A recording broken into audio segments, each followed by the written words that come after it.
DPR segera menindaklanjuti surat pengajuan Komjen Pol Budi Gunawan sebagai calon kepala BIN yang baru. Hari ini surat pengajuan dari Presiden dibacakan dalam sidang paripurna DPR. Selengkapnya sudah ada rekan Jessica Wowor langsung dari gedung DPR Senayan, Jakarta. Jessica, bagaimana respon Komisi 1 jelang proses uji kelayakan Budi Gunawan besok? Pasca penunjukan atau pengajuan nama Komjen Pol Budi Gunawan sebagai calon kepala BIN yang baru menggantikan Sutioso, ada memang respon dari sejumlah fraksi yang ada di Komisi 1 DPR ini. Diperkirakan nanti proses pembahasan nama Budi Gunawan sebagai calon pengganti Sutioso akan berjalan mulus. Tadi juga Zilvia dan Robert pada sekitar pukul 11 resmi dalam sidang paripurna dibacakan surat yang sudah diajukan oleh Presiden Joko Widodo pada hari Jumat kemarin terkait dengan pengajuan nama Komjen Pol Budi Gunawan ini. Adapun nanti mekanisme proses pembahasan pemberian rekomendasi dari DPR kepada Presiden sebagai bahan pertimbangan sebelum nanti memberhentikan dan melantik kepala BIN yang baru, DPR sudah secara resmi membacakan surat tersebut dalam sidang paripurna dan rencananya nanti hari Rabu akan segera digelar uji kepatutan dan kelayakan terhadap calon kepala BIN yaitu Komjen Pol Budi Gunawan.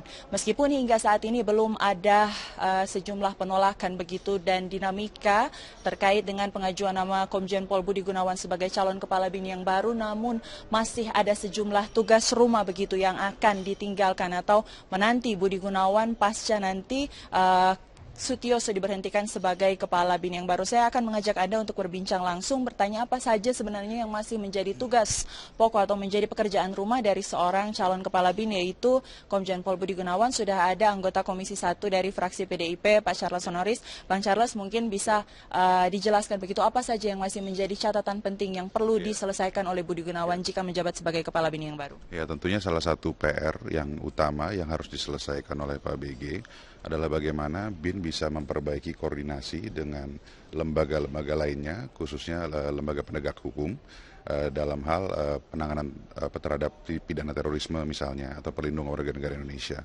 Memang tantangan koordinasi antara lembaga intelijen dan penegak hukum tidak hanya terjadi di Indonesia. Kita lihat Kongres Amerika sudah membuat suatu temuan bahwa kejadian 9/11 misalnya adalah mungkin salah satunya karena lemahnya koordinasi antara CIA dengan penegak hukum sehingga itu bisa terjadi. Sehingga mereka sudah membangun suatu intelligence sharing environment di mana bisa memperbaiki koordinasi antar lembaga. Jadi saya rasa ini bisa ditiru dan sangat relevan bagi Indonesia. Masih menjadi pertanyaan begitu bagaimana nanti seorang perwira tinggi dari Polri bisa memimpin Badan Intelijen Negara. Belajar dari pengalaman ada Jenderal Sutanto begitu yang pernah memimpin BIN, namun tidak dielakkan akan ada mungkin pergesekan atau bagaimana koordinasi antara dari tubuh militer dan juga dari Polri. Bagaimana dari Komisi 1 melihat hal tersebut, Mas? Sebetulnya menurut saya dari militer atau sipil sudah tidak lagi relevan ya terkait dengan kepemimpinan di BIN. Nah, kepemimpinan di lembaga intelijen dari kalangan militer tidak menjamin bahwa kerja-kerja intelijen akan bisa lebih efektif. Contohnya di dunia kita sudah melihat berbagai lembaga intelijen dunia seperti CIA di Amerika, M16 ya di Inggris dipimpin oleh sipil. Dan mereka bisa bekerja secara efektif. Yang kita butuhkan adalah sosok yang bisa, seperti saya katakan tadi, bisa memperbaiki koordinasi antar lembaga dengan lembaga penegak hukum khususnya. Dan saya yakin Pak BG bisa melakukan itu. Beliau adalah seorang yang sangat piawai, melakukan komunikasi dan koordinasi baik di internal maupun antar lembaga. Dan tentunya saya berharap Pak BG bisa memperbaiki juga koordinasi dengan kepolisian, Kejaksaan dan KPK dalam hal penegakan hukum, ya, dan dengan TNI khususnya dalam hal terkait dengan pertahanan. Melihat sedikit plus minus apa yang sudah dilakukan oleh Sutioso selama 1 tahun terakhir memimpin BIN, begitu ada sejumlah catatan peristiwa yang perlu di-highlight begitu. Misalnya peristiwa Tolikara, kemudian peristiwa Aceh Singkil, bagaimana kasus bom Sarinah Tamrin, dan kemarin juga ada peristiwa ancaman teror bom begitu di Medan. Apa yang harus diperhatikan oleh Pak Budi Gunawan ini sebelum nanti besok akan mengikuti uji kepatutan dan kelayakan dan tentunya akan memimpin BIN? Ya, tentunya kita tahu ya, BIN adalah lembaga yang menganut asas one single client, yaitu presiden. Ya. Dan saya rasa tugas berat Pak BG adalah bagaimana bisa menyajikan informasi, data yang akurat sehingga kerja-kerja pemerintah dalam hal penanganan terorisme maupun penanggulangan pencegahan ini bisa lebih efektif. Revisi Undang-Undang Terorisme saat ini tengah dibahas begitu, Mas Charles, atau oleh Pansus Terorisme. Ada sejumlah hal atau isu krusial yang tengah diperdebatkan, yaitu bagaimana nanti akan ada pelibatan TNI dalam penanganan kasus korupsi. Apakah itu nanti akan menjadi, kasus terorisme, apakah nanti itu akan menjadi salah satu bahan yang akan digali begitu untuk ditanyakan kepada Pak BG pada saat uji kepatutan dan kelayakan besok hari? Ya, memang revisi Undang-Undang Terorisme kita akan menjadi salah satu bahan yang akan kita tanyakan. Karena beberapa saat yang lalu memang sempat muncul wacana permintaan dari BIN untuk melakukan penangkapan dan penahanan.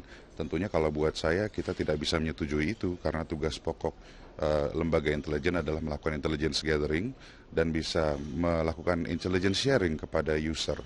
Nah, untuk penangkapan dan penahanan itu adalah kewenangan dari penegak hukum, dalam hal ini kepolisian.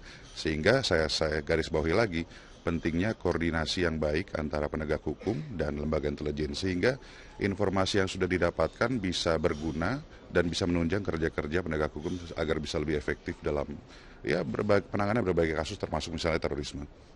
Terima kasih Bang Charles atas waktunya. Dan memang seperti berbagai penjelasan dari sejumlah anggota fraksi yang ada di Komisi 1 jelang pelaksanaan uji kepatutan dan kelayakan yang akan berlangsung pada besok hari, yaitu tepatnya hari Rabu, belum ada penolakan yang cukup berarti, Zilvia, terkait dengan pengajuan nama Komjen Pol Budi Gunawan sebagai calon kepala BIN yang baru, dan diperkirakan nanti pembahasan Budi Gunawan sebagai calon kepala BIN ini akan berlangsung mulus, namun masih ada sejumlah tugas atau pekerjaan rumah yang perlu dibenahi begitu dan diperhatikan oleh Budi Gunawan ketika nanti resmi dilantik oleh Presiden Joko Widodo sebagai Kepala BIN yang baru. Zilvia. Jessica Wawor melaporkan langsung dari Gedung DPR Jakarta. Presiden Joko Widodo didampingi Ibu Negara Iriana Joko Widodo tiba di Bandara Internasional Watai, Vientiane, Laos, hari Senin malam. Kehadiran Presiden Jokowi ke Vientiane untuk mengikuti KTT ASEAN ke-28 dan ke-29. Usai menjalani penerbangan selama 3 jam dari Hangzhou, Tiongkok, pesawat kepresidenan tiba di Vientiane, Laos. Presiden Jokowi dan Ibu Iriana disambut oleh Duta Besar Indonesia untuk Republik Demokrasi Rakyat Laos, Irmawan Emir Isnandar. Presiden Jokowi akan menghadiri KTT ASEAN ke-28 dan ke-29 yang akan dimulai hari ini di National Convention Center Vientiane, Laos. Selain menghadiri KTT ASEAN, Presiden juga dijadwalkan akan melakukan pertemuan bilateral dengan PM Australia Malcolm Turnbull.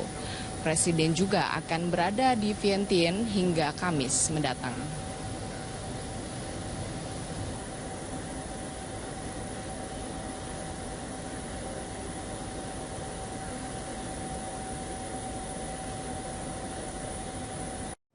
Kita beralih ke informasi lain. Presiden Joko Widodo dan rombongan tiba di kota Vientiane, Laos pada pukul 9:30 malam waktu setempat. Kedatangan Presiden ini untuk mengikuti KTT ASEAN yang akan dimulai hari ini hingga tanggal 8 September mendatang. Usai mengikuti KTT G20 di Hangzhou, Tiongkok, Presiden langsung berangkat ke Laos. Presiden Joko Widodo dan Ibu Negara disambut Duta Besar Indonesia untuk Laos, Irmawan Emir Wisnandar, dan Duta Besar Laos untuk Indonesia, Pafnah Nuantasing. Hari ini Presiden akan melakukan 5 pertemuan dan makan malam bersama para kepala negara. Hari kedua, Presiden akan mengikuti 7 pertemuan multilateral dan bilateral.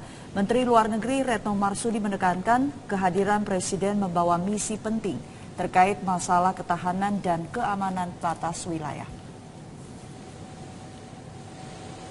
Nah, kita ingat bahwa pada saat pelaksanaan pertemuan tingkat menteri, isu mengenai masalah kesatuan dan sentralitas ASEAN juga sangat obvious. Oleh karena itu, di dalam pertemuan kali ini, Presiden Republik Indonesia akan menekankan, pertama adalah tentunya menekankan pentingnya perdamaian dan stabilitas keamanan. Yang kedua, Presiden akan menekankan kembali mengenai unity and centrality ASEAN. Pemirsa, usai mengikuti rangkaian agenda internasional G20 di Hangzhou, Tiongkok, Presiden Joko Widodo mulai hari ini akan menjalani rangkaian kegiatan selama 3 hari di Laos untuk mengikuti KTT ASEAN. Ditemani Ibu Negara dan sejumlah Menteri Kabinet Kerja, Presiden disambut oleh Duta Besar RI untuk Laos, Irmawan Emir Wisnandar dan Duta Besar Laos untuk Republik Indonesia, Pavnah Nuansa Singh. Rencananya Presiden akan melakukan 19 agenda seperti pertemuan dan welcoming dinner bersama sejumlah kepala negara. Kehadiran Presiden akan membawa misi penting dari Indonesia terkait masalah ketahanan dan keamanan batas wilayah kawasan Asia Tenggara. Keamanan ini dinilai bisa menjadi modal untuk mendorong laju pertumbuhan ekonomi. Sementara itu, Menteri Perdagangan Enggar Tias Tolukita mengungkap agenda KTT ASEAN ini menjadi kesempatan Indonesia untuk membuka ekspor langsung ke negara tujuan tanpa melalui negara lain sehingga bisa menekan harga barang. Indonesia tapi melalui Thailand. Barang Indonesia tetapi melalui negara lain. Nah, dengan demikian maka cost-nya dia menjadi tinggi. Kita tidak dapat keuntungan dengan harga yang tinggi itu.